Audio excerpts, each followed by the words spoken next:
Well, a whole lot of cool stuff going on in the world, and if you actually understand, it is all up to you to make your situation special or not.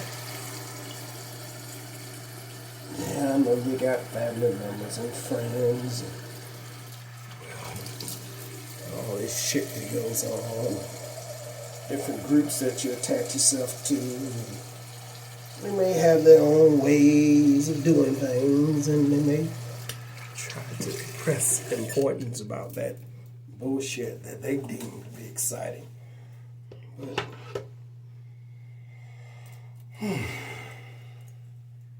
you know,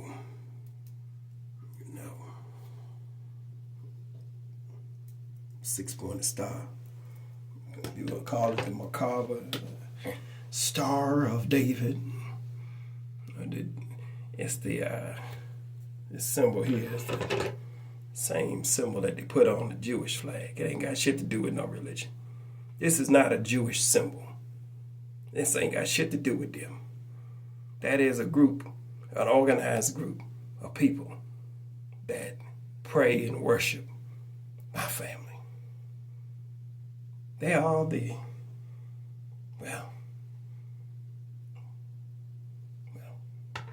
they know who they are. They know what's their role. And whatever that is what the hell they believe. They've been breaking their damn knees ever since all these religions came on the scene. Break their fucking knees. But this star, it ain't got shit to do with no Jews. Not a damn thing. Not one fucking thing. See, when you know thyself, and you understand ancient symbols and what they truly mean, man, that's real. And they say everybody, they all breaking their knees in different ways and fashions to the same old gods. Slaves. Need a master.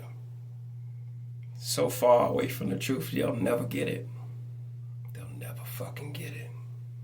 But a few will. Now, in this world, there's no such thing as good or evil.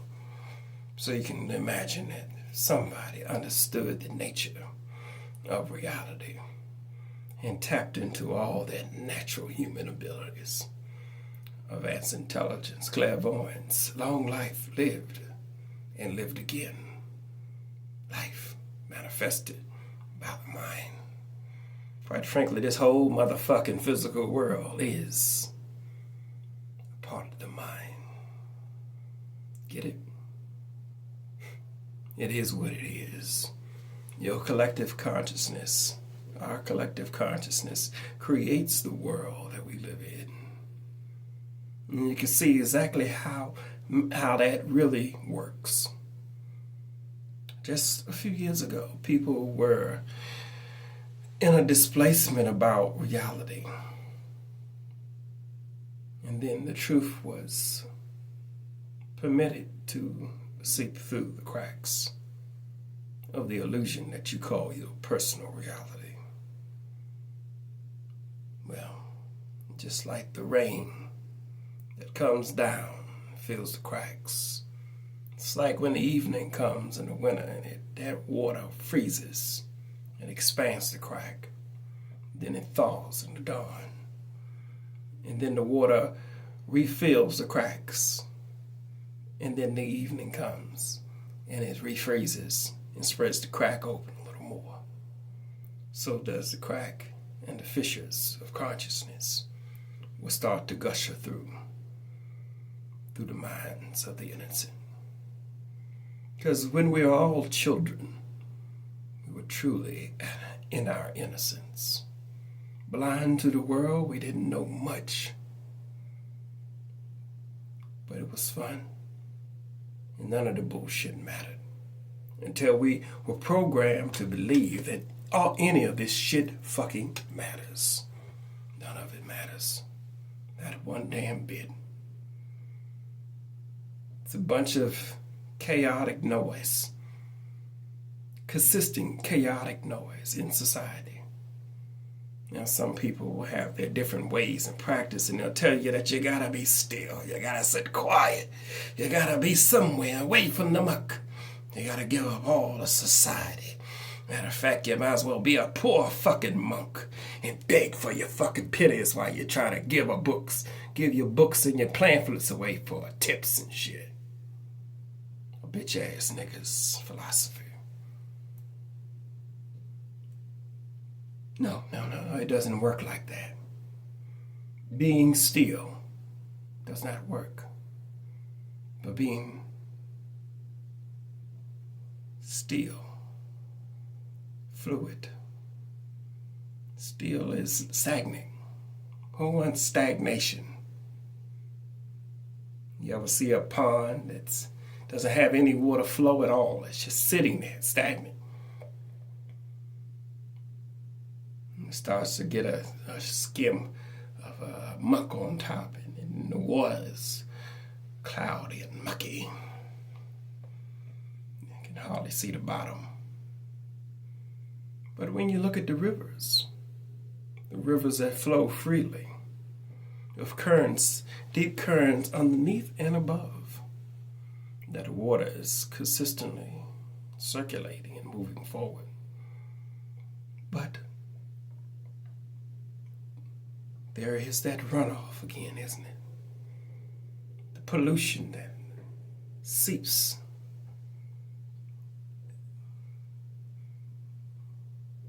in and corrupts the soul of an unconscious few. Will guide you to some of the most darkest, wicked sensations that you can ever imagine. To really imagine that the world you know is a whole lot more robust than the fairy tale that you was born into.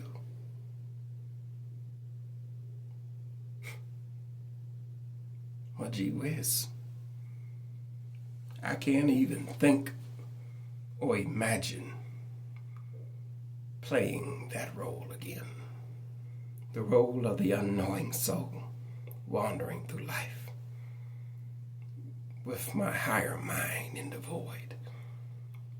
I can never see or allow myself to live that way again.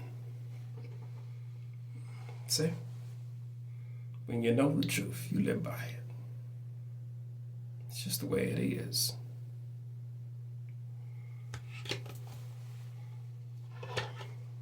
It's a nice piece of jewelry. It has energy. Constructed with that purpose of beauty and functionality. See, this is a nice piece too. It's got a high power magnet on it. High power magnets, they help with your blood flow, your heart function. You got iron in your blood, and that iron will, if your blood isn't flowing freely, and if you're not doing things to keep the blood flowing through, that blood will clot on you. So you have to keep it flowing, keep it moving. There are many different herbs that you can take on a consistent basis to keep that going. Proper hydration, magnesium is very good. Cayenne pepper is most profound. But the magnets do their part too. Physically grounding what the earth does its part too. There's so many different little tips and tidbits that go into caring for self. And quite frankly, I riddled off a few little tits and tidbits, but I do a whole lot more every moment. Every moment, I'm doing the work that's needed for self.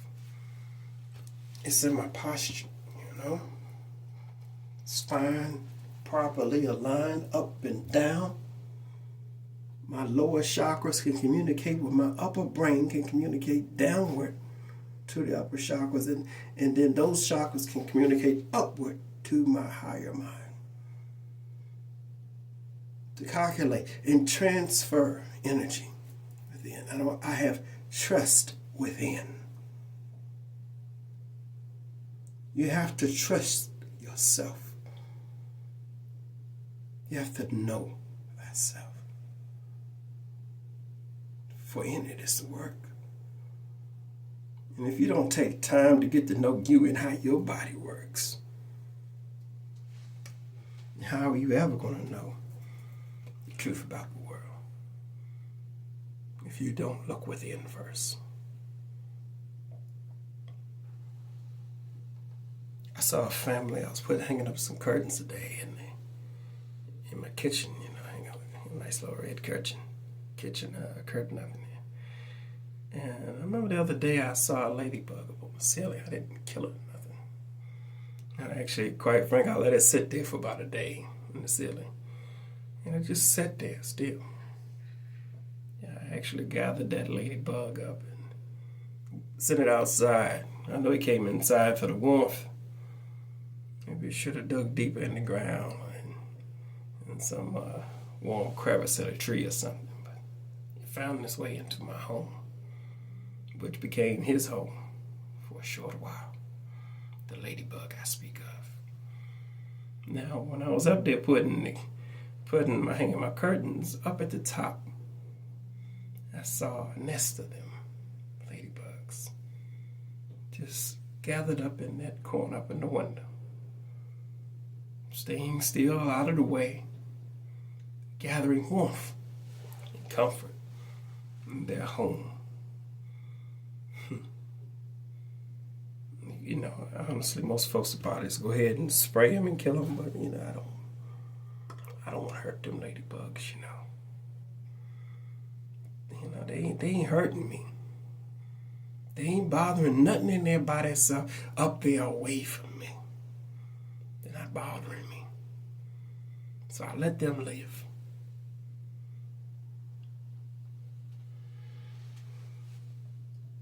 It is what it is, yo. Of compassion and appreciation for the little creatures to come visit me and spend some time. Think about that. Most people don't think that way. They don't look at other creatures and things as sentient beings. They don't look at it that way. They only see their self as sentient. They're unconscious beasts. No love in their heart or compassion for anything or even their self. It's a dark and devilish tale, I tell you right now. The untrained mind of an unconscious soul can be manipulated and molded to be some of the shit that your nightmares are made of, nigga. But we all started off young, innocent, new to this world. We just came here to love and learn. But we have an experience. This world is not what you have been led to believe. This is the world where you learn how to be sovereign in your mind. This is schoolroom earth. Schoolroom earth, where advanced souls agree to forget who they are and incarnate here. The fall of us, the 33%, us angels. It wasn't a fall to darkness. It was a download from a higher plane consciousness into this physical realm. That is the fall. Just like when you were born, your soul inhabited the vessel that you have now. Think.